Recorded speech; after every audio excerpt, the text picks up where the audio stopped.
Thank you so much and wish good luck అండి. Definitely మళ్ళీ కలుద్దాం, మనం సక్సెస్ మీట్లో కలుద్దాం డెఫినెట్గా.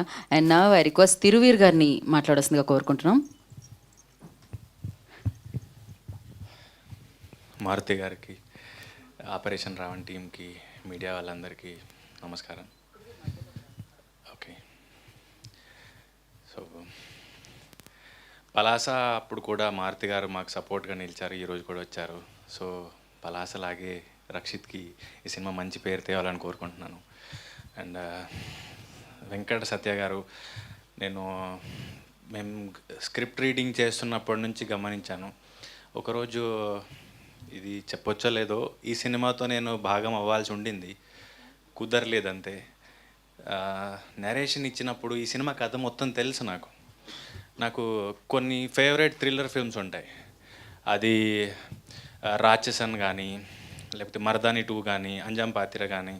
సో నాకు అంతే గూస్ బంప్స్ వచ్చాయి ఈ స్టోరీ చెప్పినప్పుడు, అదిరిపోయింది. సో చెప్పడం వరకు ఓకే, ఎలా తీస్తారో అనుకున్నాను. టీజర్ వచ్చిన రోజు నిజంగా ఈయన ప్రొడ్యూసరే ఉన్నారా అప్పుడు అనిపించింది, అంత బాగా తీశారు. అసలు టీజర్, ట్రైలర్, పాటలు అన్నీ చూస్తే ఒక ఫస్ట్ టైం చేసిన ఆయనలాగా అయితే ఎక్కడ అనిపించలేదు. సో రెగ్యులర్గా కథలు వింటూ ఉంటాము, చాలామందిని కలుస్తుంటాం, కానీ ఇది చాలా ప్రొఫెషనల్గా తీశారు. రీసెంట్గా నేను నిన్న డ్రైవ్ చేస్తూ ఉన్నప్పుడు ఒక ఇంటర్వ్యూ చదివాను, రక్షిత్ వాళ్ళ నాన్నగారు ఇద్దరు కలిసి ఇచ్చింది. పొద్దున 4 o'clock వచ్చి సెట్లో కూర్చునే వాళ్ళు, 7 o'clock షార్ట్ పడేదంటే అసలు చాలా సంతోషంగా వేసింది. మనకు తెలిసిన వ్యక్తులే ఈరోజు ఈ సినిమా చేస్తున్నారు, దట్టు ఆయన ప్యాషన్ చూస్తూ ఉంటే. నాకు తెలిసి రిటైర్మెంట్ లేనివి బిజినెస్, సినిమా ఏదైతే ఉంటుందో, ప్యాషను, ఇష్టం, అది మనకి వయసు అనేది అసలు ఎప్పుడు కూడా లెక్కలోకి రాదు అనిపించింది. ఆయన ఎంత ప్రొఫెషనల్గా ఈ సినిమాని మలిచారో మనం చూస్తే చెప్పచ్చు. ఈ సినిమా రేపు రిలీజ్ అవుతుంది, థియేటర్స్లో చాలా బాగా రిసీవ్ చేసుకుని, థ్రిల్లర్స్ చాలా అందరికీ ఇష్టమైనవి, ఓటీటీలో కానీ థియేటర్లో కానీ ఎక్కువ ఆడియన్స్ ఇష్టపడి జాన్రా ఇది. సో వాళ్ళకి మంచి డబ్బులు తేకూడాలి అండ్ మంచి మంచి సినిమాలు ఇలాగే ఈ ప్యాషన్తో ఇలాగే ముందుకెళ్ళాలని కోరుకుంటున్నాను. Thank you. Thank you. Thiruveer, కాకపోతే మీకు లైఫ్లో ఎప్పుడైనా మీ ఆలోచనలే మీ శత్రువులుగా మారిన సందర్భాలు? చాలా ఫ్రీక్వెంట్గా అనిపించేవి, ఇప్పుడు తగ్గాయి.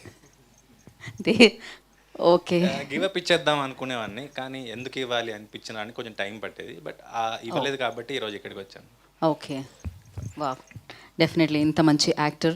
నాకు మీ ఆలోచనలు ఎప్పుడు చాలా పాజిటివ్గా ఉంటాయని అనిపిస్తుంది. మీ వాట్సాప్ స్టేటస్ కానీ, మీ ఇన్స్టాగ్రామ్ని ఫాలో అయినప్పుడు దాంట్లో ఎప్పుడు పువ్వులు, మొక్కలు సో అవే కనిపిస్తూ ఉంటాయి అన్నమాట. So thank you so much. And పరేషాన్